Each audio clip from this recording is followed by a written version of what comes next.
Senhor, amém? É um motivo de grande alegria estar aqui hoje com os irmãos. Trago o abraço do nosso pastor presidente, a todos da Igreja Colinas, nosso pastor Ronaldo, junto com sua esposa, a pastora André. E eu quero convidar os irmãos a abrir a sua Bíblia em 1 Samuel, capítulo de número 4, verso de número 1. 1 Samuel, primeiro livro de Samuel, capítulo de número 4, verso de número 1.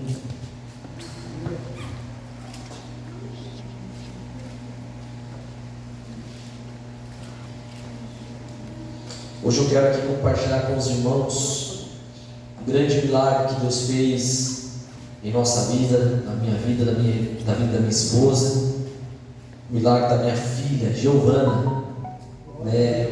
E eu tinha dito, quando eu tivesse a oportunidade, eu viria para contar para os irmãos. Hoje eu estou aqui para falar o que Deus tem feito na nossa vida. Mas antes, nós vamos na palavra. 1 Samuel capítulo 4 diz assim: e a palavra de Samuel veio para todo Israel.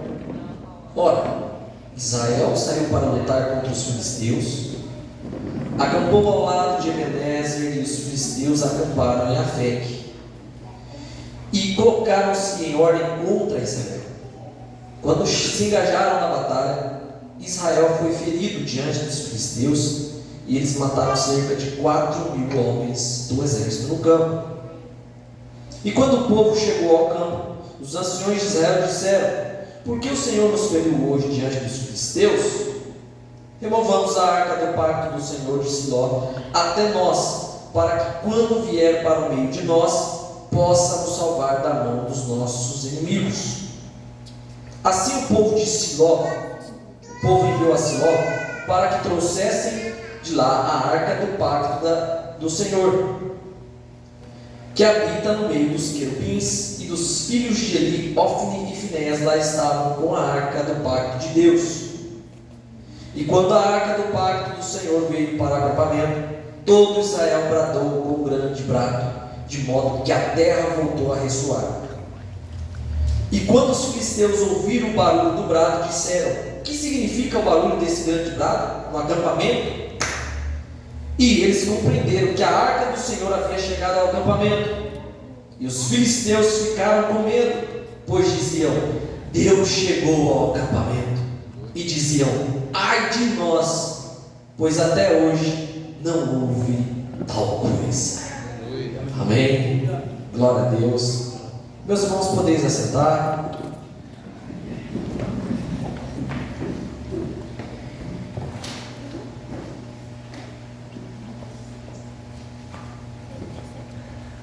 Havia em Israel um objeto simbólico muito importante.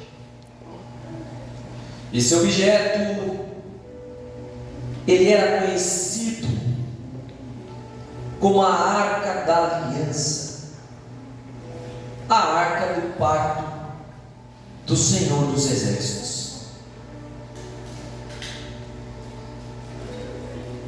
Esse objeto era uma caixa,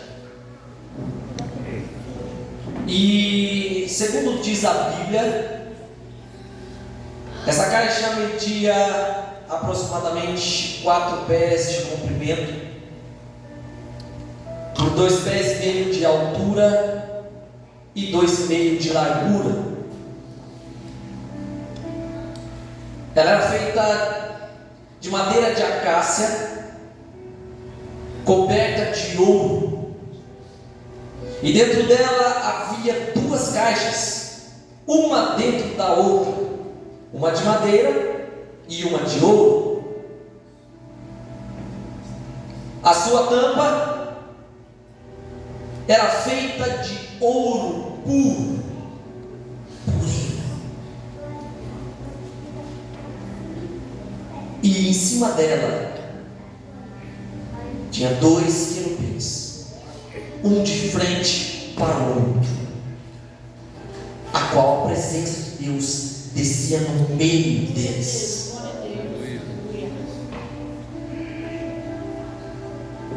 Essa arca da aliança,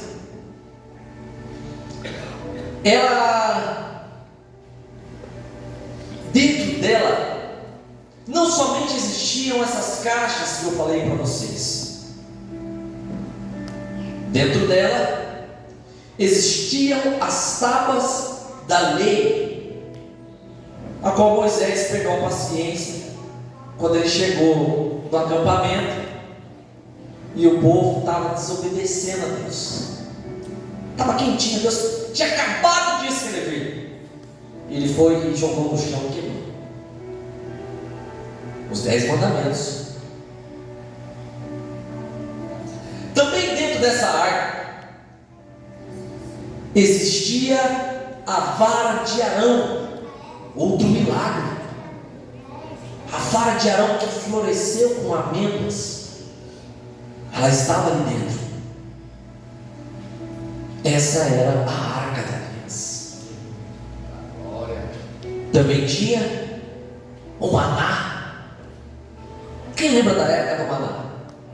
Que Deus havia sustentado o povo de Israel.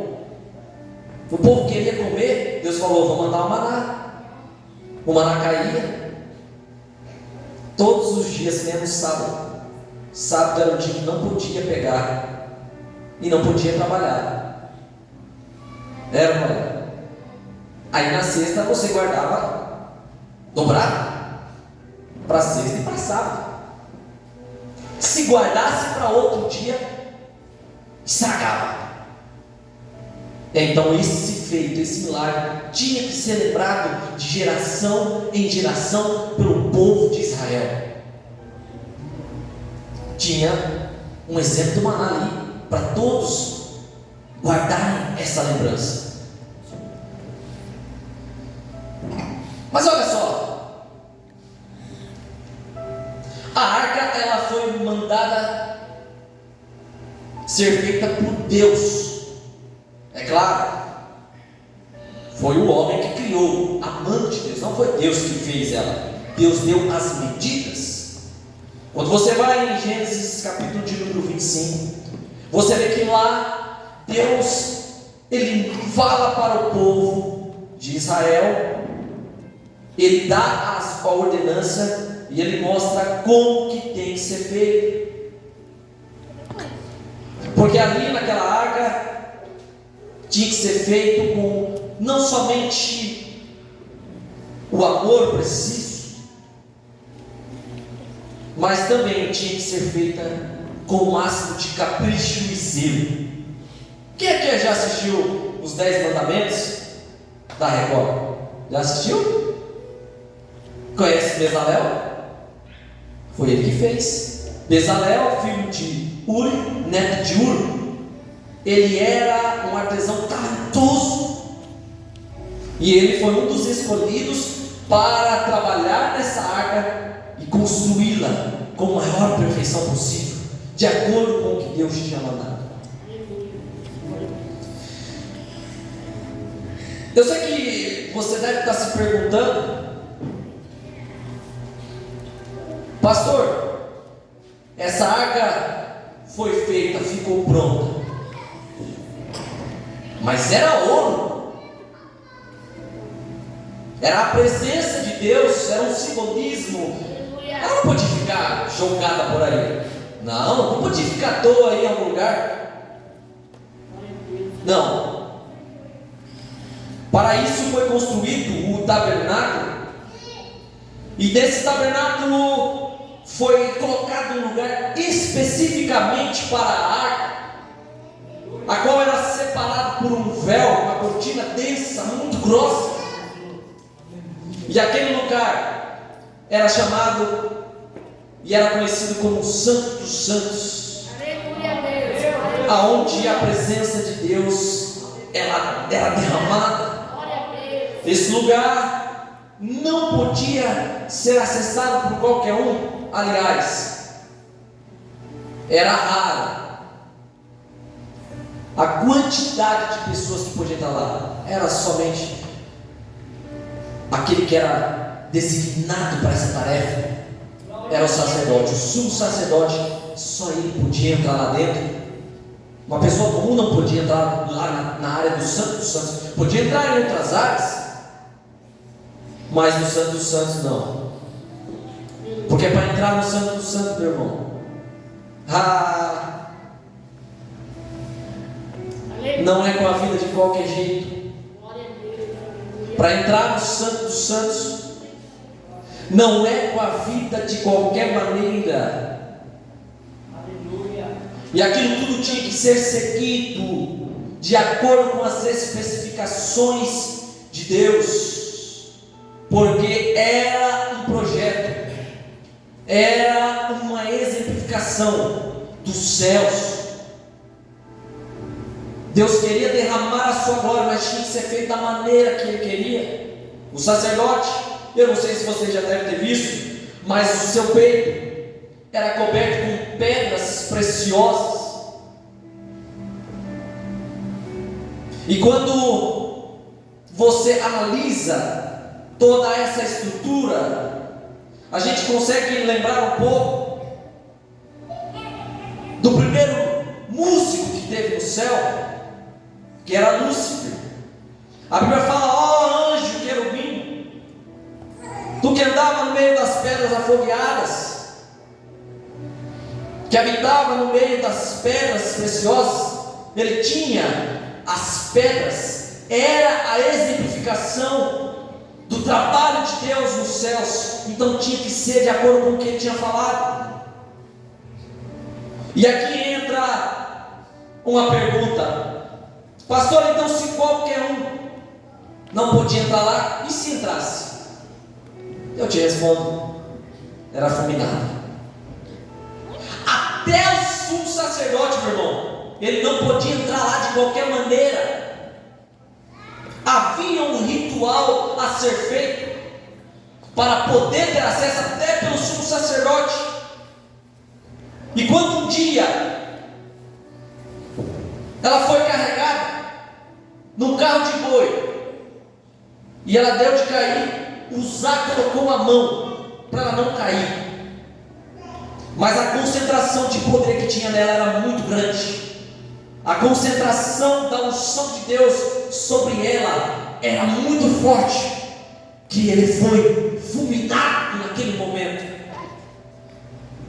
Aliás, a arca não podia sair por aí descoberta. Ela tinha que ter um pano cobrindo ela. Senão as pessoas, se elas vissem, elas começavam a ficar doentes. A presença de Deus era muito forte naquela arca. E aí eu sei que você vai perguntar de novo: mas pastor, um objeto tão precioso, um objeto tão lindo, tão caro, tão raro, se ele não pode ser visto, se ele não pode ser tocado, mas qual é a função então, pastor? Para que Deus mandou construir um negócio daquele só para falar assim: ó, esse aqui é o céu, mas você não está vendo? Eu não sei como que é. A presença de Deus está ali habitando, mas eu não sei, eu não posso ver. Meu irmão, a primeira coisa é que a arca, ela representava a presença de Deus. Quando Deus ele tira o povo do cativeiro do Egito e leva eles pelo deserto, Ele mandou construir a arca para isso, para mostrar que Ele estava com eles, que a presença dEle estava no meio daquele povo. E também para provar isso, quando até que houvessem as guerras, a arca ela era levada no meio do povo, junto com os guerreiros. E a história diz aqui em 1 Samuel que quando o povo de Israel começou a perder, já estava vindo na desobediência, eles entraram na guerra, estavam errados e começaram a perder. Eles falaram: se nós estamos perdendo, está faltando uma coisa, vamos trazer a presença. Mandaram trazer a arca. O sacerdote estava lá, daqui a pouco chegaram, mandaram levar a arca. Ele não tem o que fazer, tem que levar. O povo está falando, ele vai discutir com o povo. Pode levar. Levaram. Levaram a arca para o acampamento. Não resolveu nada, sabe por quê, meu irmão? Porque a presença de Deus, ela é a presença de Deus. Mas se você quer milagre, se você quer bênção na sua vida, se você quer ver a sua família ser transformada, você tem que ter certeza de uma coisa: não basta a presença de Deus. É blasfêmia, pastor, como o senhor fala um negócio desse? Sim, mano. Ele é obediente aos princípios que ele mesmo criou. Ele respeita a nossa opinião. Ele deu livre-arbítrio para você. Você tem que fazer a sua escolha primeiro. Nem Deus pode fazer por você se você mesmo não quiser dar o primeiro passo. A responsabilidade da sua vida está em suas mãos em primeiro lugar, e não a de Deus.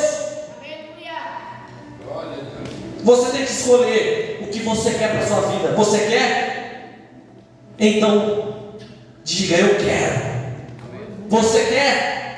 Então faça, porque você falou eu quero, então tem que pôr em prática. Não basta somente falar, não basta estar dentro da igreja, não basta estar nas orações, mas não obedecer a Deus. E a Bíblia fala: é melhor obedecer do que sacrificar, meu irmão. Aquele que se dispõe a obedecer a Cristo, ele tem que entender que o Evangelho é uma vida de renúncia. O Evangelho é uma vida de renúncia aos prazeres carnais, a que todo mundo quer, aonde todo mundo está indo, ele vai contra, porque ele está indo pela presença de Deus. Aleluia. Aquele povo estava fora da direção de Deus, trouxeram a arca para o acampamento. E agora que eu quero acelerar, que o relógio está crente. Olha lá, a arca foi trazida para o acampamento, o povo estava perdendo. Quando a arca chega, aquele povo lembra de tudo isso aí que eu falei para você. Chegou a presença de Deus. Começaram a bradar. O acampamento inteiro dos soldados de Israel começou a pular de alegria e gritar. E os inimigos, olha isso. Ih, rapaz, chegou a arca. Chegou a arca. Estamos lascados. Estamos fritos, meu. Quem vai contra a presença de Deus? Mas eles não estavam na obediência, lembra? Então o povo entrou na guerra com a arca e perderam a arca. Perderam a guerra. Eles fugiram para suas tendas. Mas ainda deu tempo, já era. E acabou. Como diz os originais, foi-se a glória do Senhor. Que tristeza profunda. Mas não só para eles. Agora a tristeza vai para o outro lado também. Sabe por quê? Porque quando alguém decide trazer a presença de Deus para a sua vida, mas não quer mudança de vida, quando decidimos trazer a presença de Deus para a nossa casa, mas não queremos mudança, não queremos obedecer, o preço vem para qualquer um. E os filisteus levaram. Ah, meu irmão, você sabe aonde eles colocaram aquela arca? Imagina só, ganhamos a arca. Olha que objeto lindo, maravilhoso, tem poder, tem. Nós já tem vários deuses, uma mais não vai fazer nada não, né? Traz aqui para o templo dos nossos deuses. Vamos pôr junto com o nosso queridinho Dagon. Não é? Põe a arca aqui do lado aqui, ó. Estamos ficando cada vez mais fortes. Estamos somando. Não é? 1 mais 1 é igual a 2. Tem gente que diz que é 11, né? Olha lá. Colocaram a arca perto de Dagon, meu irmão. O Deus poderoso deles. Deus os tempestade agora. Você sabe o que acontece? Quando chega no outro dia, eles vão abrir o templo. Eu começo a imaginar, olha, eu gosto de ler a Bíblia, eu gosto de ficar imaginando, porque tem coisas que a Bíblia não vai detalhar, mas a gente faz igual a novela da Record, né? A gente detalha, né? Vai fundo, né? E aí eu comecei a imaginar assim, o povo acordando lá, ai, que dia maravilhoso, que dia feliz, vamos lá, vamos lá adorar Dagon, vamos agradecer, hoje tem Jeová lá também, né? A Arca da Aliança, vamos lá, vamos. Quando eles abrem a porta e eles olham para o que tinha no templo, sabe o que tinha? Tinha Dagon aos pés da arca. Aleluia. As pessoas podem pensar assim, eu vou para a igreja, eu vou para a igreja, vou adorar a Deus agora. Aí além da minha vida, olha só essa palavra que o pessoal usa, além da minha vida que eu estou levando, eu vou adorar a Deus também, porque eu já tenho uma vida boa, aí com Deus vai ser melhor ainda, né? Aí a pessoa vai lá, toda animada, o pastor Ronaldinho, opa, vou para a igreja, converti, aceitei Jesus, chorei no culto abençoado. E quando chega no outro dia, meu irmão, quando chega na segunda-feira, o que mudou? Nada. Aliás, parece que piorou. Por que, pastor? A minha vida estava tão boa quando eu estava fora da igreja, agora piorou. Aí o irmão pastor Ronaldinho chega lá, pastor Marcelo, ô pastor, eu aceitei Jesus aqui, mas a minha vida está pior. Só prova, só levanta, só miséria, só desgraça. Ei, você quer trazer a presença de Deus na sua vida? Você tem que tirar as coisas que impedem da presença de Deus se manifestar. Você quer trazer a presença de Deus para a sua vida? Você tem que estar disposto a sacrificar em prol ao reino de Deus. E aquele povo queria somente somar, vira o Dagon lá caído diante da arca. Que choque de realidade. O Deus querido deles agora estava prostrado diante de Deus dos inimigos deles. Não, passou um momento aqui, ele caiu, né? Uma estátua caiu aqui, é normal. Vamos levantar, levanta aí, vamos lá. E aí no outro dia, meu irmão, qual que é a surpresa? Caiu de novo, só que dessa vez, olha lá, o negócio ficava guardado, protegido, fechado. E aí no outro dia eles têm esse espanto. Impossível que o povo, o inimigo deles, tinha acabado de perder, ia lá, entrar no tempo para fazer uma mobilização. Não ia, tanto soldado que tinha lá naquela cidade.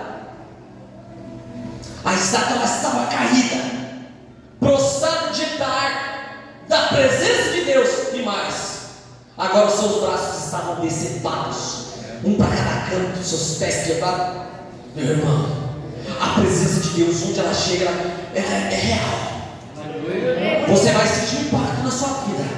Você vai buscar mais Deus. Pastor, eu já sou crente, mas eu quero uma intimidade com Deus mais profunda. Então se prepare. Sabe por quê?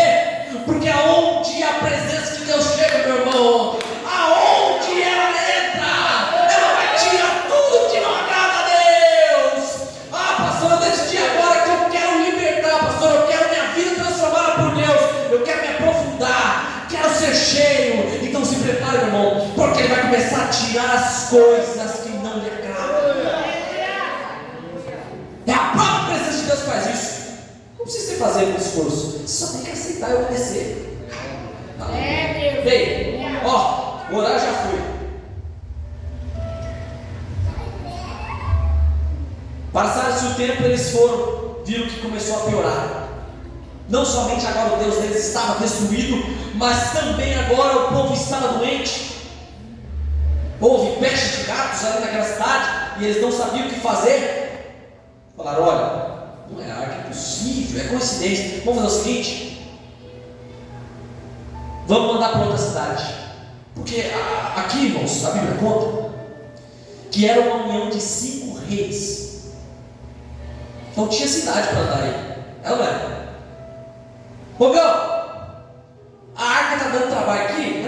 Não pode falar que a arca, senão vai ficar ruim para nós. Vamos mandar para vocês aí, tá? Aí aqui acaba a doença, acabou o branco. Mandou para outra cidade. O que aconteceu? Chegou lá o povo doente também. Mandou para outra cidade. Chegou lá o povo doente também. E o povo morrendo, o povo desfalecendo, e agora não sabe o que fazer. Foram lá e falaram assim: olha, junta os sábios, juntaram os sábios. Diz para nós o que nós temos que fazer para mudar essa situação, porque vai ficar vergonhoso para nós falar que é a arca, e vai que é uma época de pandemia. Até hoje tem pandemia aí, ó. Teve aí em 2020, 2019 aí o Covid-19. É normal, sempre teve. Os sábios disseram: vamos fazer o seguinte, constrói um carro novo de boi, e de vez em quando o boi coloca 2 vacas que está dando mamar para os bezerrinhos. Se a gente colocar a arca e a arca voltar para Israel, quer dizer que a arca vai ter um poder sobrenatural mesmo, ela está deixando mais doente. Se nós colocar na estrada e as vacas voltar para os seus bezerros, porque a mãe se preocupa com o filhote, né? Então é coisa da cabeça nossa mesmo, é somente uma época de doença. Pronto.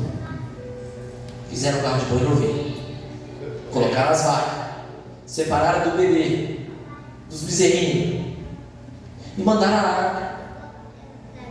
E para surpresa deles, a arca foi. Ela voltou para o povo de Israel.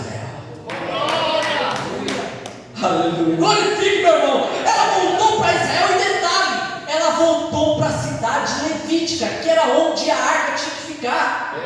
Tinha uma cidade que era específica para ficar, ela voltou para lá. O povo glorificou, o povo agradeceu a Deus, sacrificou ali as vacas em homenagem ao Senhor. Aleluia. E viu o grande poder de Deus humilhando os seus inimigos. Aleluia. Ei, meu irmão, eu tenho algo para dizer para você aqui, ó. Nós temos agora só 10 minutos. Aonde a presença de Deus chega, a vida das pessoas são transformadas. Se você não quer mudança, se você só quer somente vir, você vai sofrer.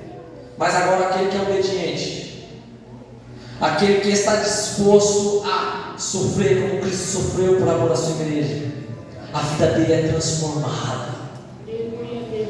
Aí você não fica do lado dos filisteus, você fica do lado de Israel, que mesmo perdendo a guerra, Deus foi lá e exaltou eles. Você sabe, quando foi o ano passado, em outubro mais ou menos, Deus tinha falado comigo que viria algo difícil, tempos difíceis. Deus também usou a evangelista Daria, e ela chegou até mim depois do culto, falou: pastor, Deus mostrava 2 visões. A primeira era essa, e a segunda era uma relacionada à área da medicina. Eu não entendi direito, mas é assim. E começou a me explicar, e eu falei: amém. Quando passou uma semana, foi a apresentação da Giovana. 1 mês de vida ela tinha, estava novinha. Então nós apresentamos ao Senhor. Isso no domingo à noite. E eu falei para os irmãos, eu quero aqui contar um milagre. Deus usou a evangelista Daria, e se cumpriu uma visão já. Tem algo grande que Deus está trazendo sobre a minha vida, irmãos. E eu tenho que me preparar. Mas eu ainda não vou contar para os irmãos, porque vai acontecer. E assim que eu receber esse milagre, essa vitória, eu contarei para os irmãos. Isso foi no domingo. Quando foi na terça-feira de manhã, a Giovana amanhece o dia praticamente morta. Você sabe quando o passarinho ele cai do ninho? Fica tudo puxado assim, né? Direto cai filhotinho do ninho. Você vê Deus e dele morrer? Aquele jeito, tudo largado assim na cabeça. Parecia uma bola de boliche. Pesada. E a Paula Ronaldinho, eu sei que você não gosta de levar no médico. Que minha casa é assim, eu trato minhas crianças tudo natural. Tava falando com a Eliana esse dia, né, Eliana? Lá no armário, lá lotado de pote de chá, xarope, tudo natural, tá tudo natural. A farmácia de Deus, né? E ela falou assim: eu sei que você não gosta, mas olha a situação que ela está. Eu falei: não, vamos já, correndo, em emergência nós temos que ir. E eu peguei ela, fui, mas eu falei: antes disso, vou passar na casa do nosso pastor, meu pai. Eu quero a bênção dele, quero que ele ore. E ele orou por mim. Eu vou correr aqui, irmão, já está acabando já o horário, meu Deus do céu. Converte esse relógio, Jesus. E aí, irmãos, eu peguei, levei a Giovana para o meu pai. Ele orou e falou: olha, Deus não mostra coisa boa, mas depois eu te conto, mas já vou adiantando, é obra de macumbaria, e isso, mas Deus vai quebrar. Eu creio, vamos entrar no propósito de oração. E a gente correu para o hospital, irmãos. Chegou lá, um ficou sabendo, outro foi falando para o outro. Daqui a pouco o hospital estava lotado, o povo pulando na janela, assim, tudo espoleirado ali em cima ali. O médico já ficou bravo. Meu Deus do céu, que correríamos. Mas quando eu cheguei naquele lugar, a hora que eu cheguei, a moça que fica na recepção pegou minha filha. E ela saiu correndo para dentro do hospital, gritando, chamando o pessoal lá: corre gente, chamou o médico.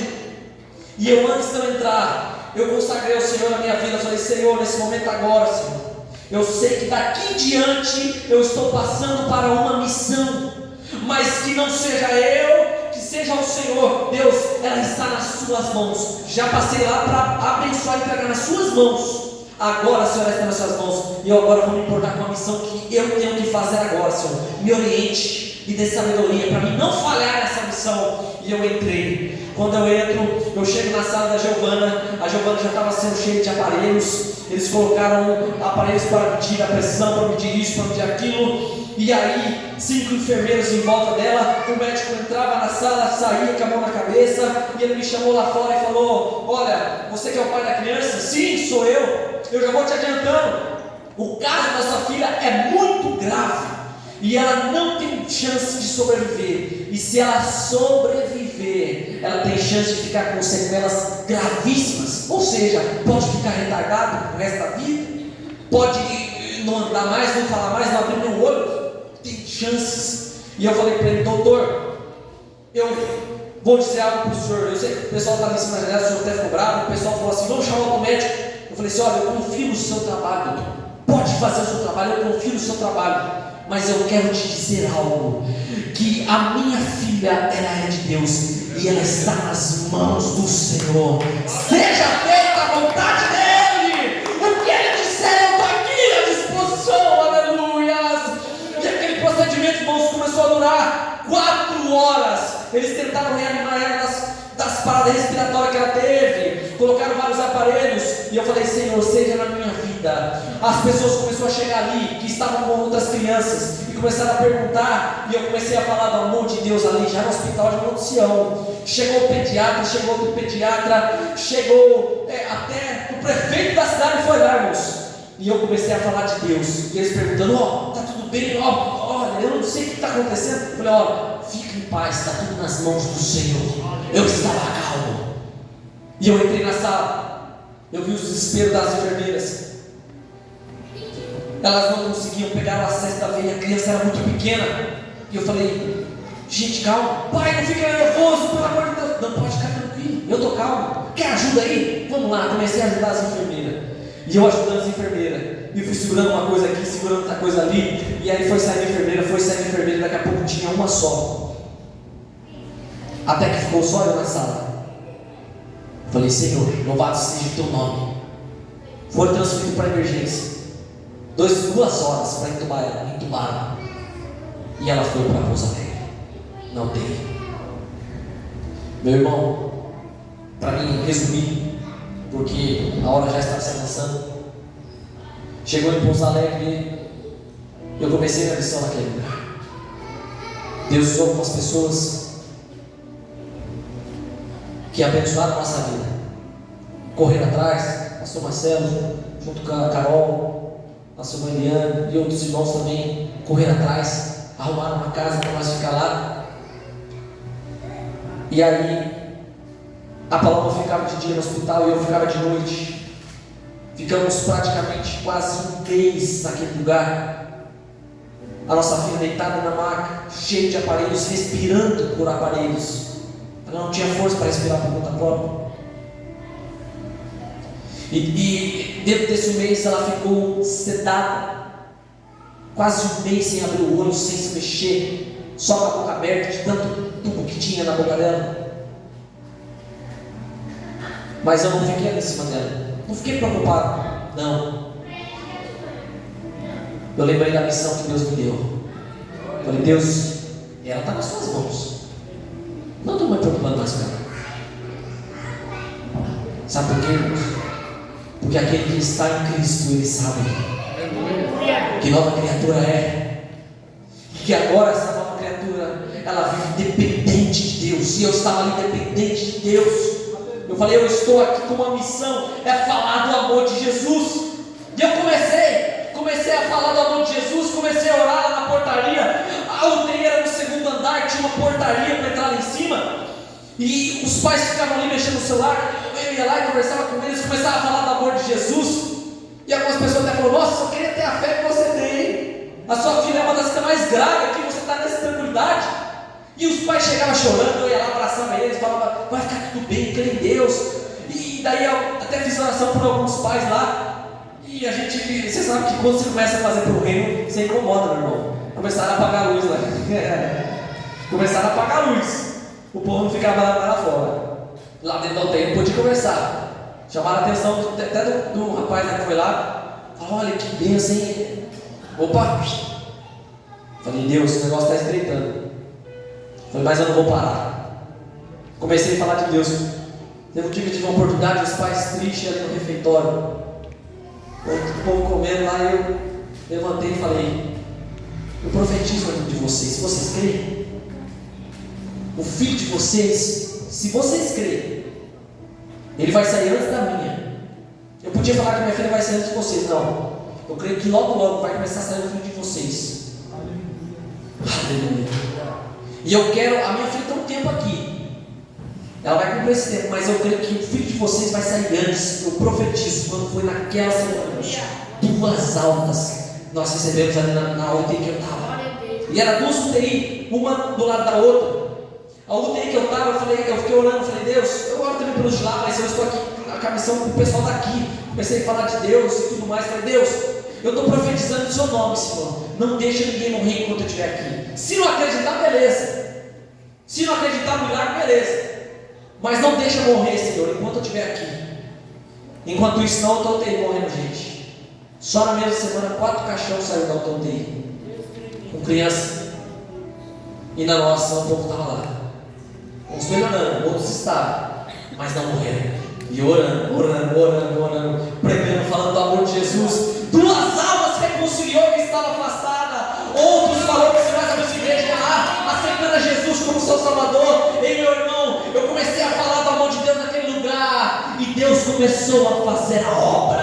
Sabe o que eu digo para você nessa noite? Você quer mudança? Você quer milagre? Não fique preocupado com o milagre, fique preocupado com a sua missão. Você quer transformação? Comece a falar do que Deus faz. E você vai ver a transformação que Ele vai fazer em seu meio.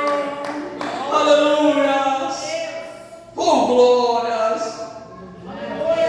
Ei, meu irmão, quase um mês naquele lugar. Teve um dia que Deus tocou eu. Olha, a Helena, irmãos, eu fiquei admirado. Eu falei, olha, a Helena devia dar palestra de garra, de persistência, de paciência. Porque ela não via a Paloma praticamente. A Paloma só ia lá para dormir. E eu não dormia, eu ficava de noite com a Giovana e de dia com ela. E ela estava bem descansada, dormia a noite inteira, então ela queria andar. Não é? Ela queria sair. E lá onde a gente estava era kitnet, então você sabe, kitnet é uns quartinhos assim, ó, um do lado do outro. Meu irmão, criança, lá já tinha uma placa, depois que eu fui ver, tinha uma placa lá, proibido entrar criança. Falei, eu vou ter que sair daqui, porque ela é bagunceira, ela grita e pula e canta e dança. E aí eu ia para a rua com sono, mas eu tinha que estar na minha missão. Certo dia Deus pegou e falou assim, ó, vai em tal lugar, e fui. E você não acredita, eu parei, eu estava buscando uma loja de livros. Eu parei numa esquina assim, ó. Perguntei pro rapaz, você sabe onde fica a loja de livro? Ele falou, fechou, cara, tinha uma loja de livro em tal lugar, assim. Eu falei, eu já fui procurar lá, já me indicaram, mas eu acabei vindo parar aqui. Ele falou assim, então, mas aqui você sabe que é biblioteca? Eu falei, não sabia, é biblioteca. Obrigado, entrei lá, uma biblioteca enorme. E aí eu falei, vamos fazer a festa. Deus falou, não, você não tem sua missão. A moça me recepcionou, comecei a conversar com ela, e Deus me tomou para falar da vida dela. E Deus começou a falar, e ela chorava. Nunca tinha visto ela, e ela chorava, irmãos, e ela chorava, e ela falava, nossa, que é isso que você está me falando? Hoje mesmo eu falei para Deus, eu sou insignificante, minha vida não é nada, mas Deus está usando você, eu não te conheço, para falar comigo. Eu estava reclamando porque eu perdi a minha filha, 21 anos de idade, e Deus trouxe hoje você aqui para falar, para me confiar nele, que Ele está no controle da minha vida. Ei, meu irmão, faça a missão que Deus colocou na sua vida, esqueça as bênçãos, pois as bênçãos vos seguirão e te alcançarão. Passou quase um mês, eu falei para Paloma, eu estou sentindo que por esse dia nós vamos receber alta. Ela falou, nossa, Ronald, mas para receber alta tinha começado a se tomar hoje. Eu creio em Deus, Ele está no controle. Eu sinto que meu tempo aqui já deu, já não estou sendo mais bem-vindo ali, já até um menti. Então eu fui com o Marcos, seu irmão, rapaz, o bicho era enorme, grandão, senhor. Então o Marcos falou assim, rapaz, nem eu que sou bem sustentado pela minha esposa, estou tão bem igual esse cara está bem saudável mesmo. Cara grande, mora na rua, mas está bem saudável. E nós magrelo seco, rapaz, querendo engordar não consegue. Quando engorda, não fica feliz. Não, não é, não. Eu fico triste. Ele vai ficar triste. E aí, irmãos, aquele homem subiu a rampa, mas ele olhou dentro dos meus olhos e me encarou. O pastor Marcos falou assim, pastor Ronald, eu pensei que o cara ia bater em você. Eu falei, não, eu sei o que é. Eu estou incomodando. Eu sei, não é ele. Nós temos que ter visão aberta para as coisas, irmão. Você não pode falar que tudo é o demônio, mas você tem que estar atento, porque a palavra de Deus fala que nós estamos numa guerra contra, não a carne, mas contra as potestades, as hostes espirituais da maldade. E eu estava ali com uma missão, o inferno estava se levantando contra a minha vida. Mas quando deu o tempo, eu falei, Paloma, é hoje. Essa conversa que nós estávamos tendo. E aí ela fez a troca de turno. E quando chega uma hora, me liga, Claudinho tem que contar algo para você. Conte. Eu cheguei na sala, os médicos me chamaram. Falaram, olha, sua filha acordou. Sabe o que aconteceu? Os médicos, chegou alguém na emergência ali, eles vão tudo em cima. Porque na UTI está todo mundo junto, né? O pessoal doente. E os médicos tudo no balcão. E aí quando chega alguém com uma emergência, eles tiram os pais da sala para não ver os procedimentos. Porque é doloroso, principalmente para quem é pai, para quem é mãe. Você vê ali mexendo com uma criança, então eles pediram para todo mundo sair. E geralmente dura em torno de uma hora e meia. E eles pediram para os pais saírem e ficarem em cima da criança, arrumando ela, preparando ela para dar entrada ali. E eles não se tocaram, mas a Giovana acordou. A Giovana tirou os tubos. E eles disseram, ela tirou os tubos sozinha, uma criança de 2 meses. De 2 meses. Eu estava conversando com a médica, ela falou assim, olha, a gente tem todo um procedimento e ainda fica sequela, porque você tira, o corpo acostumou com o aparelho, respirar com o aparelho. E teve crianças na mesma sala, mais velha que ela ainda, 8 anos de idade, teve que fazer traqueotomia. Tem que fazer a traque, porque adaptou ao aparelho, ao ventilador mecânico. Mas eles acham que foi a Giovana, mas eu não. Ah, meu irmão, eu acredito que foi Deus, ou que Deus foi lá e falou pro anjo, anjo, desce lá naquele hospital, porque a missão agora da Giovana, do pastor Valdir, da pastora Paloma e da Helena, acabou-se hoje, está completado. Agora o meu nome vai ser exaltado naquele lugar. Aleluia! Oh, meu irmão, não existe nada impossível para Deus. irmãos, com parada respiratória, 2 horas só para entubar. A enfermeira-chefe falou para mim, falou assim: olha, aqui a gente demora 16 minutos e já tem sequelas gravíssimas e permanentes. Ela falou assim para mim: olha, ela não era crente, falou assim: o seu santo é forte. Ela acompanhou nossa trajetória, ela ficou vendo aí. E no último dia, ela falou para mim: o seu santo é forte, porque Deus tem uma obra na sua vida. Você sabe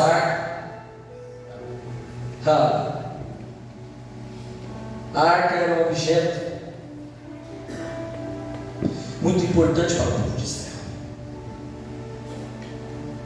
Mas o que Deus queria mostrar para aquele povo é que não é um objeto, não, aquilo é só uma representação. O que Deus queria mostrar para aquele povo realmente, para mim concluir,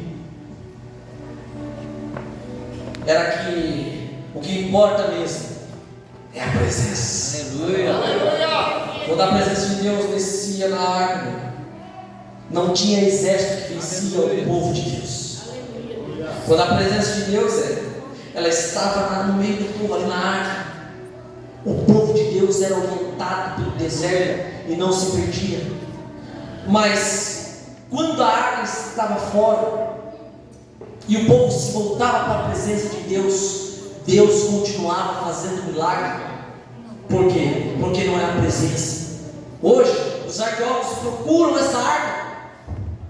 Tem gente muito especialista nessa arca, doido para pôr a mão nesse objeto, irmão, porque eles falam: essa arca tem poder. Mas eu te digo uma coisa: não há nada mais valioso do que a presença de Deus.